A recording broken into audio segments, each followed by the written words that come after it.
दादागिरी निकाल दूंगा मैं। साले का खोपड़ी तोड़ साले। जय महाराणा प्रताप मित्रांनो, दुकान सांभाळायचं लय अवघड आहे. असे कस्टमर भेटतात धमकी देणारे. काकाच्या पोराला सोडवलं शाळेत, मग काकाने चिंचवडला सोडलं. मग मी गेलो कॉलेजला. मग AC रिपेअरिंग करायला शिकवलं. त्याच्यानंतर मग तालमीला गेलो. मग तालमीत येऊन स्ट्रेचिंग करायला चालू केलं. स्ट्रेचिंग करून सरपट्या मारायला चालू केलं.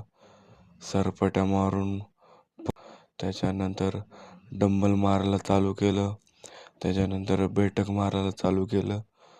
मग बैठक मारून अख्खा व्यायाम संपून मग घरी गेलो.